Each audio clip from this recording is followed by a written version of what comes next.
Kusubathuka rigamumvi. Welcome back. As I've said in the previous video, we shall be talking about the Galosrovi alphabet in this episode. Oh, and if you haven't seen the previous video, go check it out if you want to understand my motives behind me making this language. Wata watata audakta. The Galosrovi alphabet has 25 letters, each representing its own sound.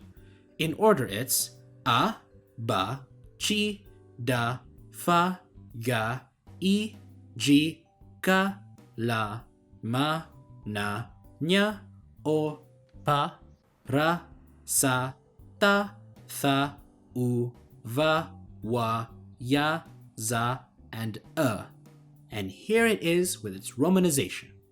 Now before we talk about its design, let's talk sounds. First of all, the letter E isn't E in Galosrovi. As a matter of fact, there is no E sound in Galosrovi. There are only 4 based vowels: A, I, O, and U. E represents the schwa sound. So if you see a word like this, you could remember that it's not pronounced as rabot, but as rabota. Another thing is that the sibilant sounds chi, ji, sa, and za have allophony between the alveolar and postalveolar places of articulation. In other words, the letter S can make the S noise or the sh noise, and they'd be considered the same sound. Same goes for the others. Ch can be ts, j can be z, and z can be zh. However, it's more prevalent with the letters S and Z. Usually they'd get pronounced as sh and zh respectively when the sound E or the letter I is following them. So the word for good is best pronounced as bashi. And now for the symbol designs. As I've mentioned previously, I designed them with the intent so that they flow easily when writing them, but also for related sounds to have similar glyphs. If you may have noticed, almost all the letters in Galosrovi have one or more variants, 21 of them to be specific. Most of them mark voicing, like between S and Z, F and V, and P and B. If you don't know what voicing is, please do check out this video by Artifexian, who made a video talking about it and some good introductory base knowledge stuff about conlanging. But I digress. So the dot marks voicing on 3 pairs of consonants. What about these 3? Ka, ga, and then chi?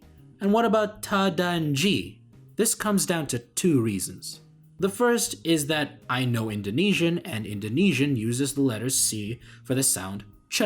And since C and K are usually the same sound in English, I had to make the glyphs related, and G just follows as the voiced version of K. As for G, it's a bit more linguistic.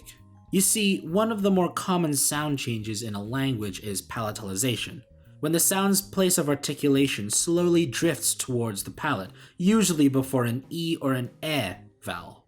An example in English would be the word discussion, where before it would be pronounced discusión, but later in time, the S sound got palatalized by E before E would be dropped from being pronounced, making C into sh, which would explain why the letters S and Z would be pronounced sh and zh before an I.